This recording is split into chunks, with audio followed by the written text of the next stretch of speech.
Hello, it's 9 p.m. in RTD. It's time to English New Edition. For tonight headlines, we have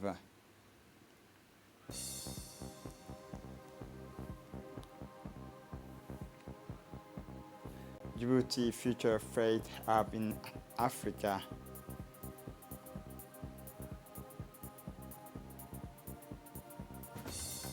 For the international scene, football, Barcelona seeks coach Ronald Koeman.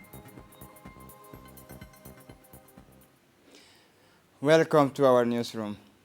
In the morning of Monday, October 25, 2021 at 8 a.m., the Minister of Health, Ahmed Robil Abdille, moved for a working visit to the General Staff of the National Gendarmerie, where he was received by the Acting Chief of Staff of the National Gendarmerie, Colonel Ibrahim Elmi Qaib, and a delegation of senior officers, including Colonel Abdurauf Burhan Mohammed, and Chief Medical Officers of the Gendarmerie Health Services and Director of the National Vaccination Program and the Center for Care of Diabetic Children, Lieutenant Colonel Abdurrahman Mumin Duxiye, and other doctors of the institutions. As part of his visit, the Minister of Health was accompanied by his senior advisor, Mr. Abdul Qadir Mohammed Garad, welcomed at the reception room of the staff.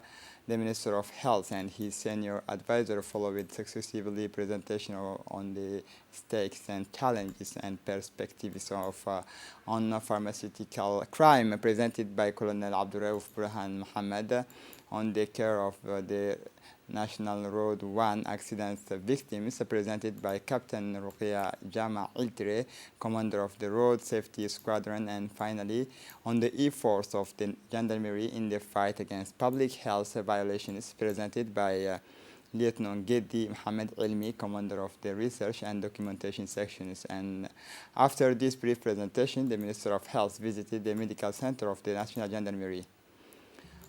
On the sidelines of his visit, Dr. Ahmed Robil Abdille said that the National Gendarmerie is a reliable partner on which the Minister of Health relies heavily and has pledged to support the Gendarmerie on all joint projects, among other the extension of the health services of a delivery room equipped, the transfer of specific means to the squadron of road safety for the care of accident victims, as well as the means of fighting against pharmaceutical crimes.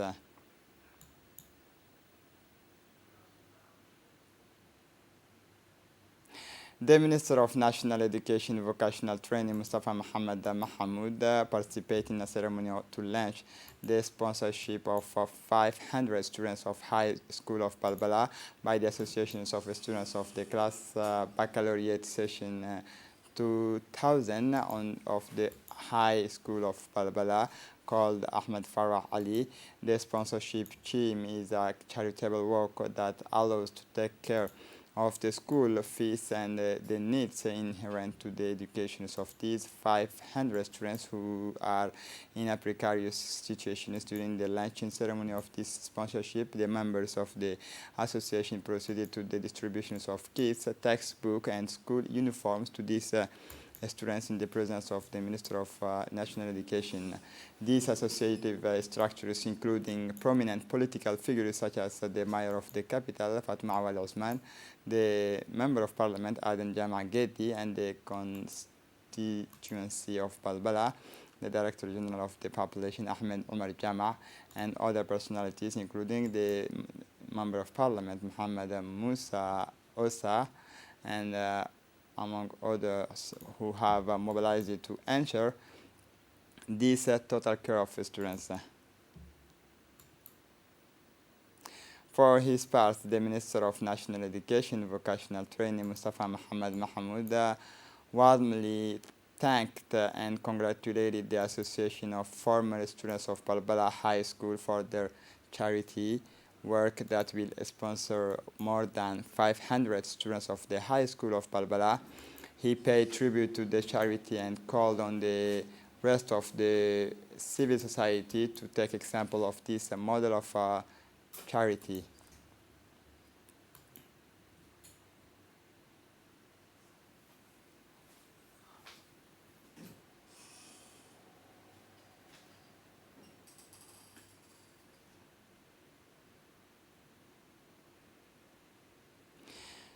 The Minister of Muslim Affairs and Waqf Momin Hassan Barre paid a working visit to the Kingdom of Morocco this week at the invitation of his counterpart Ahmed Tawfiq, Minister of Habus and Islamic Affairs. At the end of this visit, a cooperation agreement was signed between the two ministers aiming at promoting bilateral cooperation between the two brotherly countries. Both parties reaffirmed their willingness to implement the clauses of this agreement with the reciprocal religious institutions. The signing ceremony took place yesterday in Rabat in the presence of senior officials of both ministries.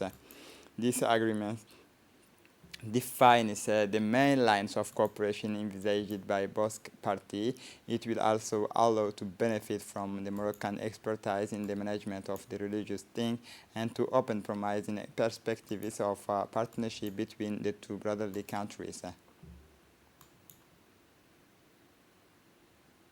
In his statement to the Moroccan press, Minister Momin Hassan Barre welcomed this visit, which reflects the excellence of fraternal relations between the two peoples of Djibouti and Morocco. He said he was pleased with the conclusion of this agreement aimed at strengthening the ties of brotherhood and cooperation between the Republic of Djibouti and the Kingdom of Morocco in the Islamic file. This Thursday, October 28, 2021, at the invitations of the Mayor of the City of Djibouti, the President of the ANCLD, the Minister Delegate in charge of decentralization, Qasim Haroun Ali, went accompanied by his close collaborators to the headquarters of the ANCLD, the National Association of Local Authorities of Djibouti, for a working visit and to make contact. A warm welcome on the background of folk dances and local song was reserved for him for this his descent. In addition to the Mayor of Djibouti, Fatma Awal Osman, were present at this event. The President of the Regional Council, Presidents of the municipalities in the city of Djibouti, local elected officials, and executive of the ANCLD.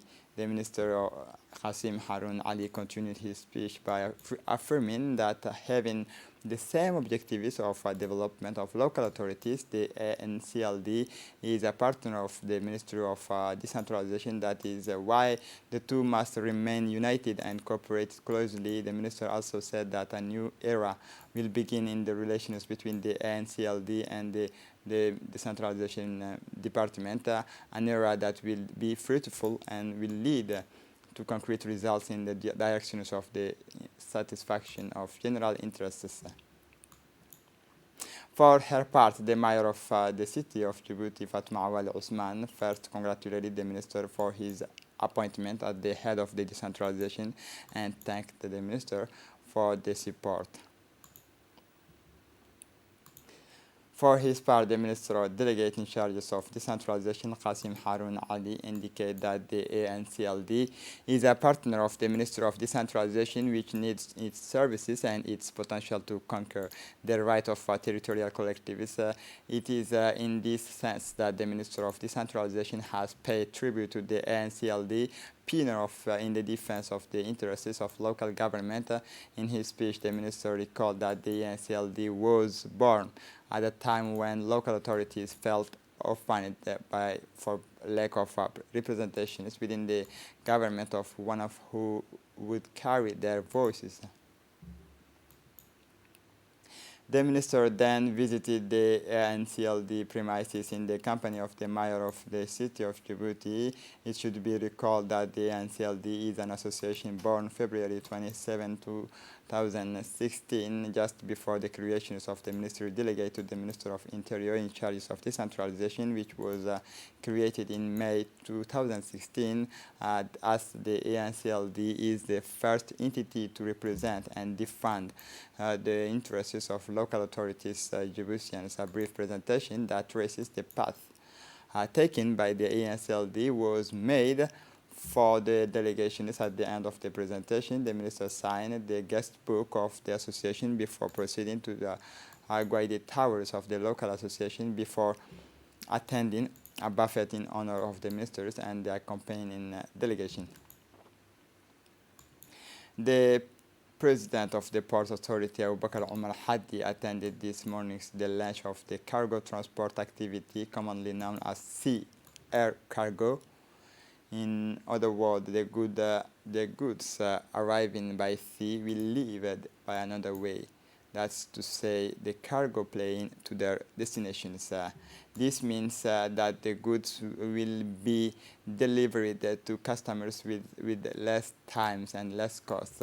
Through this initiative, Djibouti's port and are strengthening their commercial offers of a key positioning and modern port architecture for a fast and reliable handling of goods requiring reduced transit times. As a true crossroad between Europe, Asia, and Africa, the Republic of Djibouti capitalizes on its geostrategic positions and proximity to regional target markets by establishing the most efficient multimodal sea-air transshipment hub in the regions with a global reach. Other countries overland as far as to the most to areas. We're now having our first maiden voyage to Lagos through Sea Air Cargo scheme. This is going to help boost the trade relation between the two countries, not only between the two countries, but also between Africa and Asia. Location for the Djibouti location and combining Ethiopian Airlines cargo will improve the cargo uplift between the Asia and Africa. That will contribute a lot for trade and development for all African countries. Having this strategic partnership that we are going to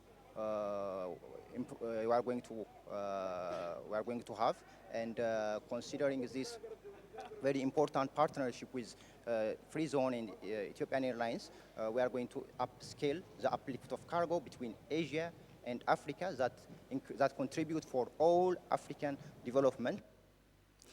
An information and consultation meeting on the digitalization of financial services of the Popular Saving and Credit Union was held yesterday afternoon at the CPEC of Djibouti. The Popular Saving and Credit Union of Djibouti, known under the name of CPEC, is a financial institution that offers financial products and services designated for the public, excluded from the traditional banking channels funded by the World Bank through the Center for Leadership and Entrepreneurship. The digitalization project aims to modernize the financial services of CPEC by offering many digitalized opportunities for those socio-professional groups excluded from traditional banks, as artificial intelligence, biometrics, dematerializations to manage the storage and automated the control of documents, and vouchers mobile banking to provide a tailored customer experience, since most customers use their smartphone. And other innovative measures were on the menu of discussions to concretize this project, which aims to strengthen the financial inclusion of the unbanked population. A great novelty in the culture chapters this month in Djibouti, the writer Abdallah Haji has just published a third volume of the book Khair Isa. It is a new and more complete edition. According to its author, Abdallah Haji said that in terms of presentation, this three-round volume is more neat with new images. He added in particular that the two unpublished photo documents were part of the illustrations of these new editions, namely the photo of August Valles and August Roble in the 16th and 17th August of Isa before the August Hassan, Hersi, and Mustafa 18 and 19 August. In addition to this unpublished illustration, the authors specified that the novelty of these three-round editions lies in the complements of information that have been told clearly enriched compared to the previous editions. A consultation meeting between the local responsible and the American command stations at Camp Lemonnier was held today at the American base. The objective of this meeting was to strengthen the relationship between the two parties after the period of COVID-19. This meeting was chaired by the sub-prefect of Damerjog, Mr. Abdurrashid Noor, and saw the participations of the various village chiefs of the localities of the sub-prefectures of Damerjog. the American side, the commander of the Lemonnier camp and the military officers participated in this meeting. During these discussions, both parties agreed to relaunch the social programs of the American military to the profile of civilians in the sub-prefecture of Damerjog. It should be noted that the Americans have already carried out social activities in Damerjog. In his speech, the sub-prefect of Damerjog, Mr. Abdul Shahid Noor, recalled the importance of enriching the friendship between the local communities of Damerjog and the American military command. We learned with sadness the death of the late Mariam Musa Hassan Sultan occurred yesterday morning at the Sudanese hospital, born on 13 September in 1964 in Djibouti. The deceased leaves behind her 4 children and 15 grandchildren. The Vizier of Tajura, the President of the National Assembly, the Minister of Budget, the Minister of Decentralization, Mr. Muhammad Dini Farah, Burhan Ali Gadile, the Chief of the Village of Tajura, Mr. Muhammad Barkha Siraja, addresses their sincere condolence to the family of Musa Hassan Sultan and to the relatives of the deceased, including her nephew Abdurazak Ali Muhammad. Inna lillahi wa inna ilayhi raji'un. For the international scene, Libya main refineries damaged by clashes between armed groups in western Libya have caused significant damage to the infrastructures of the country's main oil refinery. The national oil company NOC said that the clashes, which lasted from Monday night to Tuesday mornings, took place around the oil complex located at the gates of the coastal town of Zawiya, and which includes Libya's only operational refinery. The NOC said in a statement on Tuesday evening, 8 storage tanks, 5 oil and chemical additive tanks to the electrical transformers supplying the main stations were severely damaged as a result of these clashes between armed groups, it added. Barcelona has sacked its Dutch coach Ronald Koeman, announced the Catalan club Wednesday night. Barca has two defeats in La Liga at Rayo Vallecano on Wednesday during the Clásico against Real Madrid from the Netherlands and to Barcelona. As a player and then as a coach, the Dutchman Ronald Koeman built a reputation as an insatiable, ambitious, fueled by multiple trophies before his dismissal by Barca. The 58-year-old Dutchman was ousted just after a 1-0 loss at lowly Rayo Vallecano. Barca has never won away from home this season and has not even scored away from the Camp Nou since August. This is it for the news. Thanks for watching us. Have a good evening.